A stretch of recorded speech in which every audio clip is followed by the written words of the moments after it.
नमस्कार, देवभूमि समाचार में आपका स्वागत है। आपके साथ मैं रीना झा बालियान। खबरों का रुख करेंगे, लेकिन उससे पहले एक नजर डालते हैं इस वक्त की हेडलाइंस पर।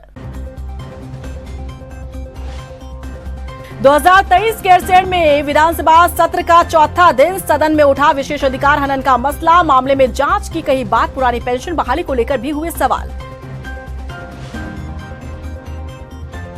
सत्र के चलते हुई दूसरी कैबिनेट बैठक में लिए गए 7 फैसले। पर्यटन नीति 2023 पर लगी मुहर, तो वन संरक्षण अधिनियम में किया गया संशोधन। उत्तराखंड में कर्ज को लेकर वार्षिक वित्त विवरण में बड़ा खुलासा। 2024 तक राज्य के बजट के बराबर हो जाएगा कर्ज। अगले साल तक प्रदेश पर हो जाएगा 77,000 करोड़ से अधिक का कर्ज। उत्तराखंड में विधायक और मंत्री हुए मालामाल। 5 साल में बढ़ी अपार संपत्ति। एडीआर की रिपोर्ट में हुआ खुलासा। सूबे में जनप्रतिनिधि काट रहे चांदी। और चलिए खबरों का रुख कर लेते हैं। गैरसैंण में विधानसभा सत्र का आज चौथा दिन रहा। सत्र की शुरुआत विपक्ष के विरोध प्रदर्शन के साथ हुई। विधानसभा के बाहर बैठक करके पहले कांग्रेसियों ने प्रदेश की सड़कों को गड्ढा मुक्त करने का मुद्दा उठाया, तो वहीं सदन के भीतर भी विपक्ष ने कई सवाल उठाए। जसपुर से विधायक आदेश चौहान के विशेष अधिकार हनन का मामला उठाया गया, जिसमें पीठ की तरफ से बड़ा फैसला लेते हुए कहा गया कि विधायक के विशेष अधिकार हनन के मामले की जांच होगी। वहीं सदन में विपक्ष ने पुरानी पेंशन बहाली को लेकर सवाल पूछा कि प्रदेश में पुरानी पेंशन बहाली कब लागू होगी। जहां एक तरफ विपक्ष ने सत्र में कई मुद्दों पर सवाल उठाए, तो वहीं कांग्रेस विधायक हरीश धामी ने सदन से वॉकआउट कर लिया। उनकी माने तो धारचूला के आपदा प्रभावित परिवारों के लिए 1 साल बाद भी कोई राहत नहीं दी गई है।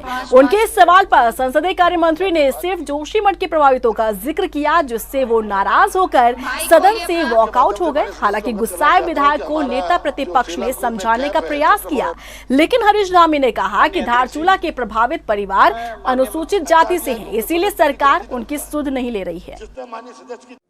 मेरा मन बड़ा आहत है और मैं बड़ा दुखी भी हूँ कि जिस उत्तराखंड के लिए यहाँ के लोगों ने अपनी प्राणों की आहुति दी इस राज्य को बनाने के लिए, और इस उद्देश्य से बनाया कि वे उत्तराखंड राज्य बनेगा तो पर्वतीय क्षेत्र के जो दुर्गम क्षेत्र के लोग हैं उनकी आवाज़ सदन तक जाएगी और उनकी बात सुनी जाएगी। आज जब मैं 30 परिवार जिनको सरकारी भूमि के नाम पे आपदा के जो है लाभ नहीं मिल रहा है, तो उनका मामला उठाया, तो संसदीय कार्य मंत्री जी का जवाब जो था वो निराशाजनक है, और इसलिए मैंने उसका वॉकआउट भी किया। और मैंने साफ तौर पर कहा है, अंबेडकर जी की मूर्ति को माला चढ़ाने से जो है श्रद्धांजलि नहीं होगी। श्रद्धांजलि उस दिन होगी जब इस तरह के दीन दुखी एससी के जो परिवार हैं, समाज के सबसे जो पिछड़ गए हैं जो तबके के लोग, उनको जब हम घर देंगे, उनको जो है राहत देने का काम। गैरसैंण सत्र के दौरान 2 कैबिनेट बैठक हो चुकी है, जिनमें कई बड़े फैसले लिए गए। आज हुई बैठक में 7 फैसलों पर मुहर लगी, तो चलिए ग्राफिक्स के जरिए आपको दिखाते हैं कि क्या कुछ खास रहा कैबिनेट की बैठक में। गैरसैंण में हुई कैबिनेट बैठक में 7 फैसलों पर मुहर लगी है। कैबिनेट ने पर्यटन नीति 2023 पर मुहर लगाई। वन संरक्षण अधिनियम में संशोधन किया गया। उत्तर प्रदेश निजी वन अधिनियम में सजा का प्रावधान हटाकर वित्तीय दंड बढ़ाया गया।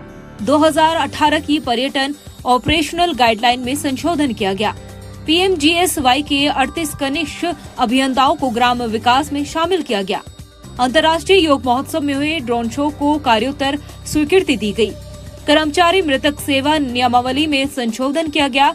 विधवा पुत्र वधू को भी मृतक आश्रित में शामिल किया गया। और बढ़ते हैं आगे, आपको बता दें कि गैरसैंण में सत्र के दौरान भराड़ीसैंण में कृषि विभाग की तरफ से अन्न भोज का आयोजन किया गया।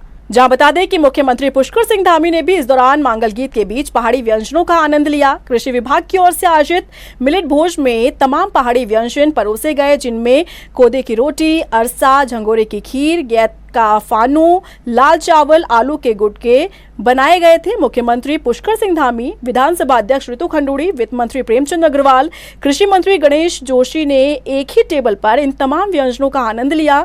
बता दें कि विधायकगण, अधिकारी, कर्मचारी, मीडिया सहित बड़ी संख्या में लोग अन्न भोज में शामिल हुए। बढ़ते आगे, वहीं आपको बता दें कि भराड़ीसैंण में ही सूबे के मुखिया पुष्कर सिंह धामी ने पुस्तकालय कक्ष का भी लोकार्पण किया। मुख्यमंत्री पुष्कर सिंह धामी ने गुरुवार को राजकीय इंटर कॉलेज भराड़ीसैंण में सुदृढ़ीकरण आर्ट क्राफ्ट और पुस्तकालय कक्ष का लोकार्पण किया। इस अवसर पर मुख्यमंत्री ने उपस्थित छात्र छात्राओं को फूलदेई पर्व की शुभकामनाएं देते हुए विधानसभा परिसर भराड़ीसैंण में इस अवसर पर आने के लिए बच्चों का धन्यवाद किया। उन्होंने कहा कि आपके विधानसभा परिसर में आने से वहां एक अलग प्रकार की ऊर्जा आ गई है। इस दौरान मुख्यमंत्री ने बोर्ड की परीक्षाएं प्रारंभ होने पर भी बच्चों को शुभकामनाएं दी और कहा कि सभी छात्र अच्छे अंकों से उत्तीर्ण हो, ऐसी उनकी शुभकामनाएं हैं। राज्य में शिक्षा की व्यवस्थाओं को और बेहतर करने का सरकार दावा कर रही है। इस लिहाज से बजट में शिक्षा के लिए 10 करोड़ से ज्यादा का प्रावधान किया गया है। इस बजट में शिक्षा विभाग की नई स्कीम के साथ ही पहले से चली आ रही योजनाओं को बढ़ावा देने के लिए काम किया जाएगा। पेश हुए बजट पर शिक्षा मंत्री धन सिंह रावत का क्या कुछ कहना है, उनसे खास बातचीत की हमारे संवाददाता मनीष डंगवाल ने।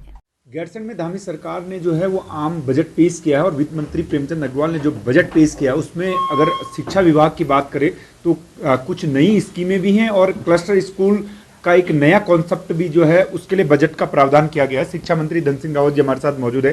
सर, किस तरीके से आप देखते हैं जो ये बजट में जो प्रावधान नई योजनाओं को लेकर किया गया है, किस तरीके से आप इसे देखते हैं? देखिए, सबसे पहले तो मैं कहना चाहता हूँ कि देश का पहला राज्य उत्तराखंड है जहाँ की सर्वाधिक बच्चे उच्च शिक्षा ग्रहण करते हैं।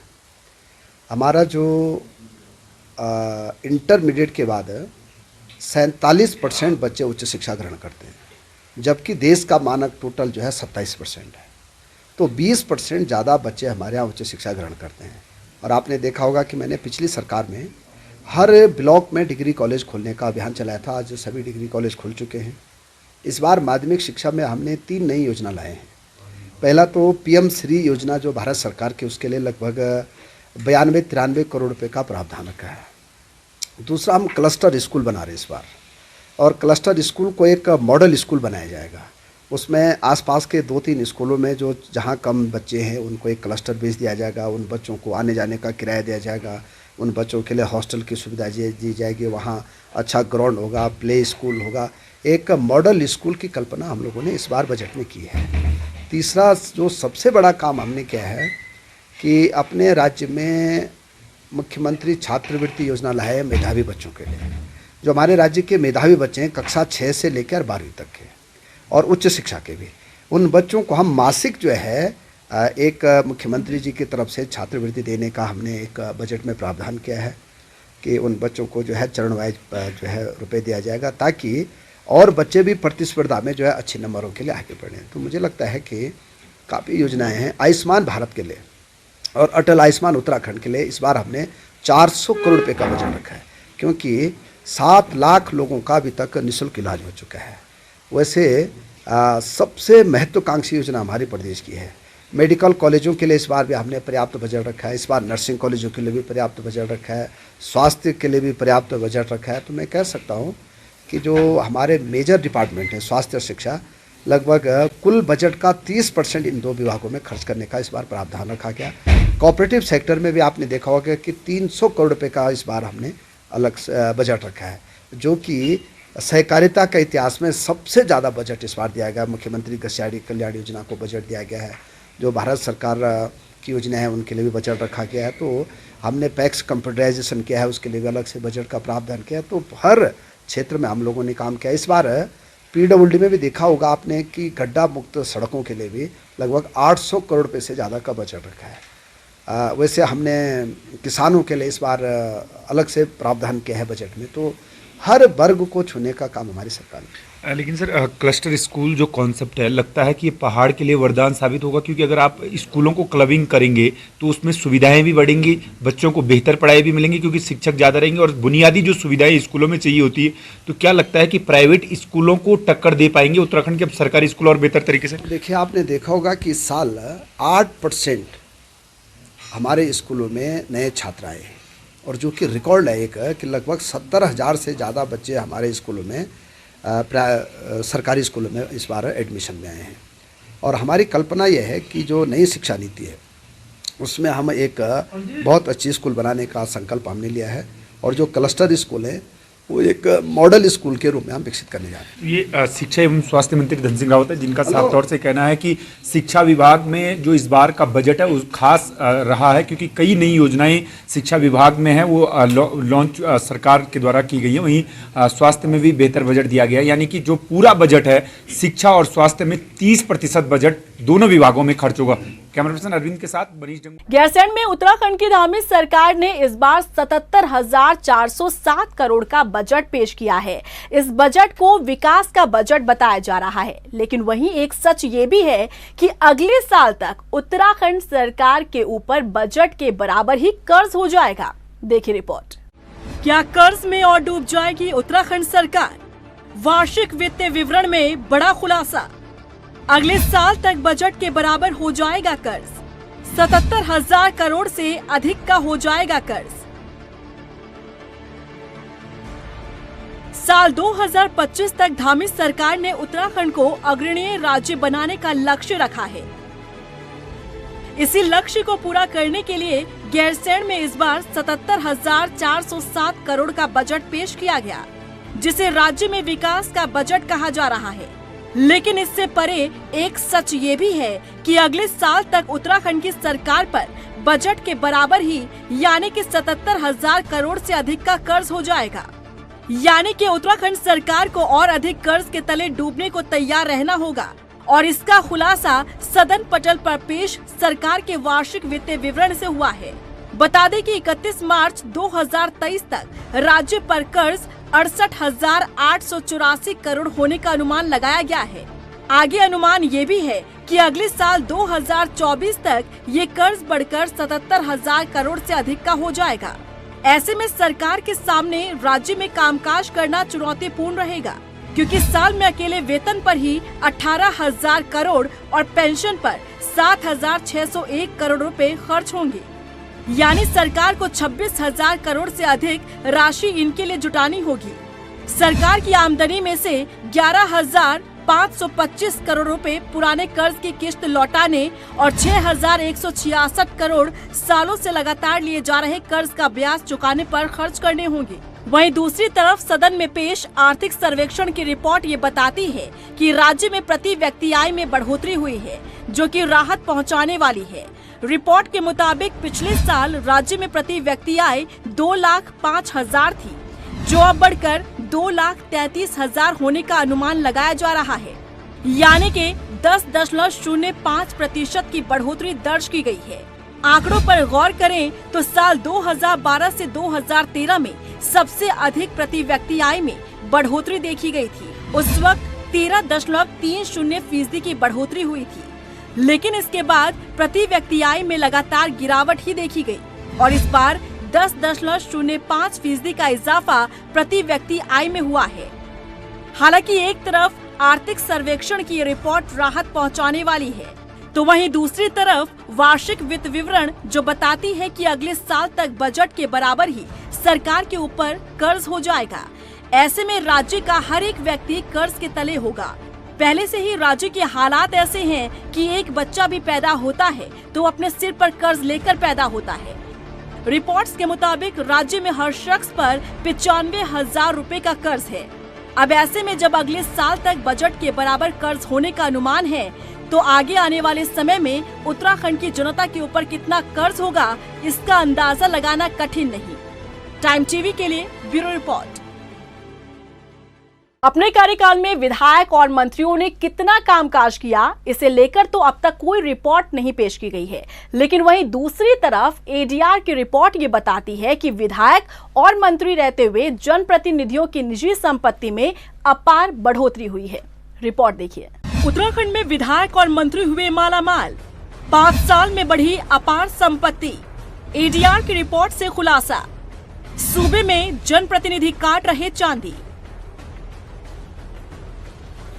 जहां एक तरफ सरकार ये बताने से कतरा रही है कि अपने कार्यकाल में मंत्रियों ने कितना कामकाज किया है, तो वहीं एक सच ये भी है कि सत्ता में रहते हुए विधायक और मंत्री मालामाल हो गए। उनकी निजी संपत्ति में अपार बढ़ोतरी देखी गई और खुलासा एडीआर यानी कि एसोसिएशन फॉर डेमोक्रेटिक रिफॉर्म्स की रिपोर्ट से हुआ।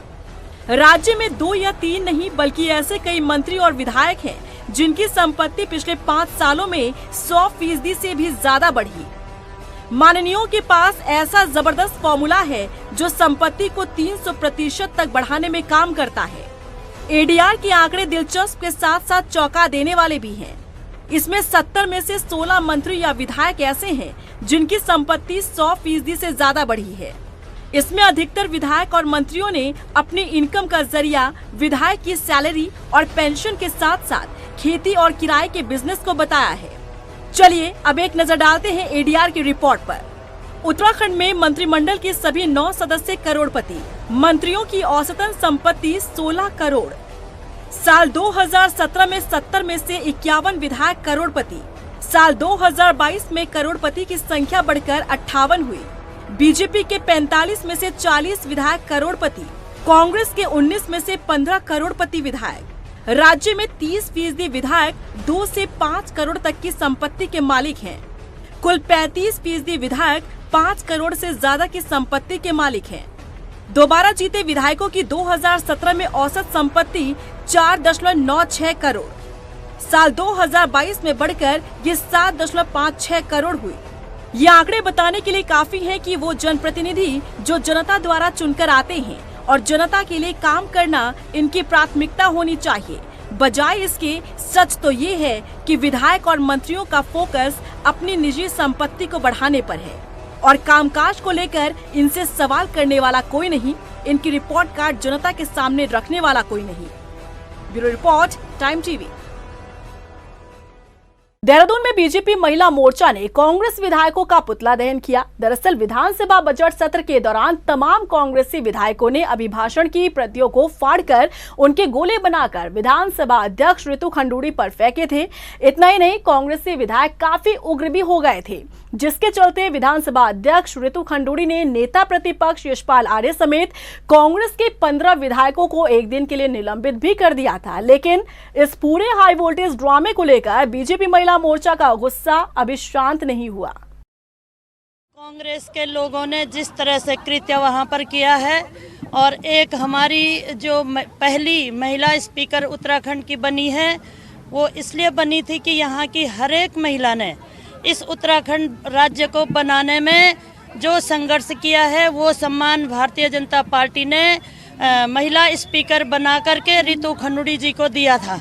लेकिन जिस तरह से कांग्रेस के विधायकों ने जो कृत्य विधानसभा में किया है, उसकी हम महिला मोर्चा घोर भर्त्सना करते हैं, निंदा करते हैं। वहीं हल्द्वानी में बीजेपी महिला मोर्चा कार्यकर्ताओं ने कांग्रेस के खिलाफ जमकर नारेबाजी करते हुए पुतला दहन किया। बीजेपी महिला मोर्चा की कार्यकर्ताओं ने कांग्रेस विधायकों पर विधानसभा अध्यक्ष रितु खंडूड़ी का अपमान करने का आरोप लगाया। पुतला दहन किसका किया है? हमारे विधानसभा अध्यक्ष हैं रितु खंडूड़ी जी, उनका विधानसभा में कांग्रेस विधायक द्वारा अपमान हुआ है, उन पर कागज फेंके गए हैं, माइक तोड़ा गया है। इसलिए हमारी नैनीताल जिला महिला मोर्चा द्वारा आज रोष प्रकट किया है, क्योंकि कांग्रेस विधायकों द्वारा ऐसी हम लोगों ने कभी ऐसी उम्मीद नहीं करी थी। वैसे तो हमेशा करते ही है, कांग्रेस ने कभी महिलाओं का सम्मान नहीं करा है, और हमारी विधानसभा अध्यक्ष के द्वारा ये अपमान दिया हुआ है, उन्होंने उनका अपमान करा है, तो हमारे लिए बहुत निंदनीय काम है। कांग्रेस माफी मांगे और उनके सोनिया गांधी माफी मांगे हमारी विधानसभा अध्यक्ष से। कांग्रेस के प्रदेश अध्यक्ष करण मारा ने धामी सरकार के बजट पर सवाल खड़े किए हैं। प्रदेश अध्यक्ष ने कहा कि इस बजट से प्रदेश की जनता की आंखों में धूल झोंकने का काम किया गया है। पिछले बजट का भी सरकार सिर्फ 60% ही खर्च कर पाई है। बीजेपी सरकार 2017 से अभी तक 99,749 करोड़ का कर्ज ले चुकी है। इसके साथ ही उन्होंने कहा कि चारधाम के लिए भी सरकार ने बजट बहुत कम रखा है। केवल आंखों में धूल झोंकने का बजट है। जनता को लगातार बेवकूफ बनाने का काम, नए सपने दिखाकर बेवकूफ बनाया जा रहा है। हमारे जो मुख्य काम है चारधाम यात्रा, जिससे रोजगार भी है, प्रदेश का प्रचार प्रसार भी है, उस योजना के लिए केवल 10, उसकी सुविधाओं को बढ़ाने के लिए केवल 10 करोड़ का बजट इस बजट में है, जो बहुत ही कम है। अगर कहीं घर या दुकान पर आग लग जाती है या जंगलों में भी आग की घटनाएं सामने आती हैं, तो हम तुरंत अग्निशमन को बुलाकर आग पर काबू करवाते हैं। लेकिन जो विभाग अपनी जान जोखिम में डालकर हमारी जान बचाने का काम करता है, वो विभाग बदहाली के आंसू बहा रहा है। रिपोर्ट देखिए। आग की घटनाएं होने के बाद हम तुरंत अग्निशमन को बुलाते हैं, जो आग पर काबू पाते हैं। और कई बार अपनी जान जोखिम में डालकर लोगों को भी बचाते हैं। मगर क्या आप जानते हैं कि जो विभाग आपको मुसीबत से बचा रहा है वो खुद बदहाली के आंसू बहा रहा है। जहां उत्तराखंड में अग्निशमन विभाग के पास न तो पर्याप्त मात्रा में कर्मचारी है और न ही वाहनों की पूर्ति। चलिए आपको ग्राफिक्स के जरिए समझाते हैं कि अग्निशमन विभाग के पास वर्तमान में कितने कर्मचारी हैं और कितने कर्मचारियों की जरूरत है। सीएफओ के 9 पद स्वीकृत है, लेकिन सिर्फ 4 पदों पर नियुक्ति है, जबकि 5 पद खाली पड़े हैं। एसएफओ के 35 पद स्वीकृत है, लेकिन 6 पदों पर नियुक्ति है और 29 पद खाली पड़े हैं। एफएसएसओ के 50 पद स्वीकृत है। फर्जी दस्तावेज बनाकर स्पा सेंटर्स में काम कर रहे फर्जी थेरेपिस्ट और स्पा सेंटर्स पर देहरादून पुलिस कार्रवाई करने जा रही है। इन थेरेपिस्ट के प्रमाण पत्रों की जांच के लिए सभी कॉलेज से वेरिफिकेशन लेटर भेजे गए हैं। देहरादून में चल रहे स्पा सेंटर्स के लिए पुलिस ने एक गाइडलाइन तैयार की थी। गाइडलाइन के मुताबिक स्पा सेंटर्स में मसाज देने वाले युवक युवती किसी भी मान्यता प्राप्त कॉलेज से थेरेपिस्ट का डिप्लोमा या डिग्री धारक होना जरूरी है। एक्चुअली स्पा सेंटर का जो प्रोटोकॉल है, हमने जो बनाया है, जो प्रोटोकॉल है उसका फॉलो नहीं हो रहा। दूसरा, जो थेरेपिस्ट वहाँ पर हैं वो क्वालिफाइड नहीं होते और स्पा के नाम पर काफ़ी जगह जो है, बहुत सारी जगहों पर जो है वो गलत काम हो रहा है। तो इन सारे बिंदुओं को मद्देनजर रखते हुए कल कुछ स्पा सेंटर्स को एसोसिएशन बनाया हुआ है। इसमें मैक्सिमम लोग स्पा सेंटर वाले बाहर के हैं, गैर मतलब उत्तराखंड के बाहर के रहने वाले लोग, और स्पा सेंटर उन्होंने बड़े संदिग्ध जगह में बनाया हुआ है। मसूरी में लिफ्ट मांगकर टैक्सी में रखे 2,88,000 रुपए की चोरी के मामले में पुलिस ने खुलासा कर दिया है। बता दें कि एसपी सिटी सरिता डोभाल ने बताया कि चोरी करने वाले दोनों आरोपी सगे भाई और बहन थे और 24 घंटे के अंदर मसूरी रोड से गिरफ्तार उन्हें किया गया। आरोपी के पास से चोरी हुई रकम भी बरामद की गई है। देखिए, 15 तारीख को कोतवाली मसूरी में एक वादी आए, उनके द्वारा बताया गया कि 14 तारीख को जब वो अपनी गाड़ी से आ रहे थे तो एक लड़का लड़की ने उनसे जो है लिफ्ट मांगी और लिफ्ट लेकर के वो लाइब्रेरी चौक के पास आए। वहां से जब वो उतरे, उसके बाद जब उसने अपनी गाड़ी में देखा तो उसकी गाड़ी में जो कैश पड़ा हुआ था लगभग 2,88,000 रुपए, वो वहां पर नहीं थे, चोरी हो गए थे। तो इस संबंध में उसके द्वारा मुकदमा पंजीकृत कराया गया। जो हमारी कोतवाली मसूरी में जो है टीम गठित की गई और इस पर जब कार्रवाई की गई तो जो रूट पर जो सीसीटीवी कैमराज हैं उन सबको लेकर के संदिग्धों की फोटो हमारे पास अवेलेबल हो गई। उसको वादी से वेरीफाई कराने के बाद उनकी आइडेंटिफिकेशन कराई गई। तो आइडेंटिफिकेशन में ये 2 लोग जो है भाई बहन निकले जो नेपाल के रहने वाले थे। लोहाघाट का उपजिला अस्पताल अव्यवस्थाओं की मार झेल रहा है, जिसका खामियाजा दूर दराज क्षेत्र से आ रहे मरीजों को भुगतना पड़ रहा है। पिछले कई दिनों से खराब अस्पताल की अल्ट्रासाउंड मशीन को अब तक ठीक नहीं किया गया।